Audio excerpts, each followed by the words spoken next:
What's up, guys? This is Coach Grant with First Down Training, and today we're going to be breaking down a great wide receiver football IQ quiz to test your knowledge of the position. So I hope this video helps you guys out. Hope it could teach you a few new things, but also, fellas, if you're a wide receiver and you would like a daily gym and on-field workout schedule to follow for wide receivers, check out that very first link in the description below where you could get access to our ultimate 8-week wide receiver workout plan. It's 2 months of daily workouts in the gym and on the field. We'll give you the exact sets and reps to do and video examples of each drill and exercise to help you guys improve your game. So check out that very first link in the description below if you're interested in that, fellas. Let's get started with this video. So now, first route we're going to look at here, and if you're not familiar with our quiz style videos, how we do this is I'll show like a pre-snap look. I'll ask you guys a series of questions about the route in question, about the look, like the pre-snap look, and then I'll give you a chance to answer the questions, and then I'll play the video and we'll break it down. Okay, so now, first question is, how would you guys run a whip route? So for those of you that don't know, a whip route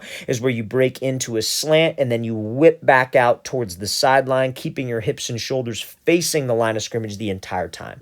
How would you guys run a whip route versus this specific coverage? Okay, so how would you run a whip versus this coverage? You guys can go ahead and pause the video and think about your answers. So pause the video.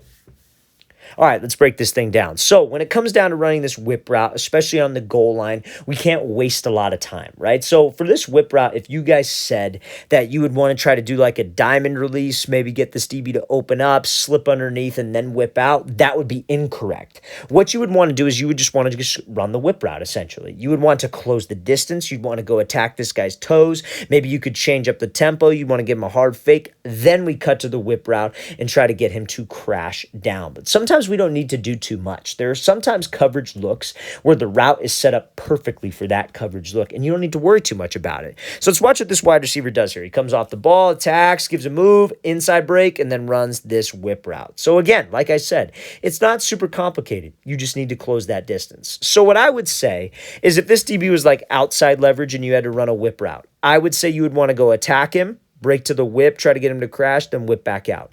If he's head up, let's just run it. Let's just close the space, step on his toes, cut in front of his face, and go. He's inside shade, then yeah, maybe I need to attack his outside shoulder, try to get him to flip, slip under, and then whip back out. So that's kind of the rule of thumb, I would say, for the whip route. Inside shade's a little tricky because if he's inside shade, you could probably just attack him and cut under him and then whip out. But again, if it's head up, sometimes we just got to go take what the DB gives me. So if that's what you guys said, that would be 100% correct. Let's play this thing again, full speed one more time. Great job by Calvin here, getting that separation and winning on this route. So now we have a DB who's shaded a little bit to the inside. This is in the red zone, obviously. So we have inside shade like catch technique. How would you run like a 10-yard like dig? So this would be like almost on the back line of the end zone. How would you guys run a 10-yard dig versus this inside shade press coverage look here from or not press coverage, excuse me, catch technique. So you guys could go ahead and pause the video and think about your answers. So pause the video. All right, let's break this thing down. So what we have here is we have a DB who's obviously shaded a little bit to the inside, and we have to run an inside breaking route. So when you're coming up with your plan at the line of scrimmage, you want to keep things completely simple, and you want to be able to think very, very fast. Because as a receiver, we can't go out there and be thinking about too much. Because if we're thinking too much, we're going to be playing slow. You see it time and time again. Like I compare it to when I have receivers out there, and they're learning how to count steps for the first time, usually like the younger guys, right? Like if you're running a post route, and we're breaking on your third outside step, right? So like your left foot's the inside foot, right foot's the outside foot. You only count the steps you take with the right foot. So you go 1 step with the left, 2 step with the left, then 3, and that's the one you cut. Anytime I have receivers do that, because they're thinking a lot, they always look insanely slow. And that's normal because you're thinking, right? It's going to take a little bit to get comfortable with that. So when you come up to the line of scrimmage, you got to be so comfortable with something we call pre-snap process. That's why we do these videos, so receivers are smarter. So they come up to the line and they know exactly what to do and how to execute something. Because that's ultimately, at the end of the day, what the receiver position is. It's about executing, having a plan, but also being able to react. And we're going to touch on that a little bit in this clip. So if you guys said you would attack this DB to the inside, close the space, take the outside release and try to stack over the top, that would be essentially correct. Now, that's not what happens with this receiver, but I want you to pay attention to what the DB does, because sometimes the DB might take away my initial plan. So you see how this receiver comes off the ball, he starts to attack this DB, but the DB just kind of sits there. He just kind of stays square. He doesn't really keep his leverage. And sometimes as a receiver, we have to be able to react to that. You want to take the easiest path possible with your route, the path of least resistance. So if this DB is giving you an inside release and you have an inside breaking route, let's take it. Let's take what he gives me. So when this wide receiver comes up and attacks this DB's leverage, he's closing the space. This DB really doesn't keep his leverage to the inside like we thought. Usually what happens, and this is more common on the goal line, but if you attack a DB's leverage inside, like you stem him, you angle the stem of your route at him, he's going to protect the inside. He'll shade a little bit to the inside, which gives us the free outside release, which is essentially what we want. Now, there are times, though, where you attack this DB and maybe he just sits there. Maybe he shades to the outside. Maybe he was trying to disguise his coverage. Maybe he has help inside, whatever it is. If I'm a receiver, okay, I'm just going to take it. I'm just going to react. I'm going to take the inside release, push up skinny, and then break to the dig because that's what the DB gave me.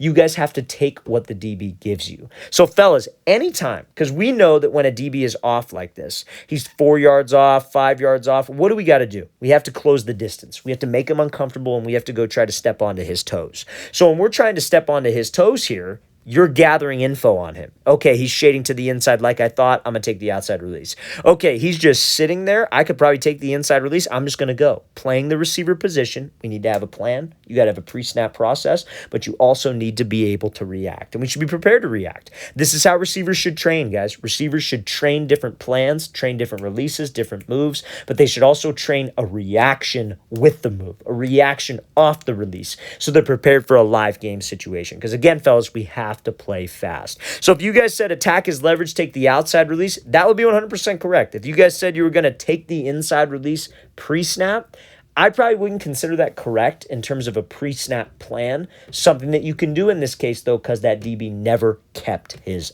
leverage.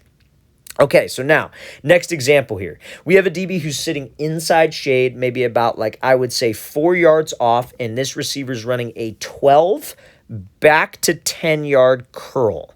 So if you had inside shade press and you had to run a 12 back to 10-yard curl, how would you guys run that route? So you guys can go ahead and pause the video and think about your answers. So pause the video. All right, let's break this thing down. So if this DB is sitting at 4 yards and your break is going to be at 12, so your break is at 12, DB sitting at 4 to 5, you still have about 7 to 8 yards of space on a stem to make something happen, right? So you don't necessarily need to, because if this DB is sitting off at like 8 yards and your break is at 12, what you would want to do off the line is you would want to just run, attack his outside shoulder, attack his outside hip, try to get him to flip his hips, and then slip under him on that curl. Now, since he's an inside shade, 2 to 3 yards off, it's kind of like, or 3 to 4, 4 to 5 yards off. It's kind of like almost like a catch technique, right? So what do you think you'd want to do? You'd want to attack him first. Let's close the distance. Let's step on his toes. Let's threaten his leverage to the inside. So I could take the outside release, maybe think he's running it, make him think we're running a fade, and then we slip underneath. But you would not just attack his outside shoulder on this because he's just simply too close. Okay, so that receiver does that. He gives kind of a jab inside, not the greatest jab inside, but he gives a jab inside. I think we maybe could have angled our stem a little bit more at this DB, attacked him a little more inside, then worked outside. But he gives just kind of this like little jab right here. I would consider that maybe like a vertical set in a way. It's what you would do like on like a fade route versus off coverage. You give a little vertical set inside, then go. But it's just a way to hold that DB to the inside shape. Now, again, this route worked. I liked it, but if you said attack his leverage, then work to the outside, that's what I would deem correct. If you said just run to the outside and run his outside shoulder, that's a great way for this DB to get hands, squeeze us to the sideline, and cut down the field space that we have to run that curl. So you just have to make sure, fellas, again, we need a pre-snap process. We need a pre-snap plan. Be prepared to react, but that is how you can set up your routes effectively. All right, fellas, really want to thank you for watching. I really appreciate it. If you have any questions at all, don't hesitate to leave those in the comment section below. Always appreciate the feedback. It's always great to hear from you guys. And again, fellas, if you would like an 8-week wide receiver workout schedule, all the gym exercises and on-field drills that wide receivers need to do, check out that very first link in the description below. We'd love to get you on that, fellas. I'll see you guys next time.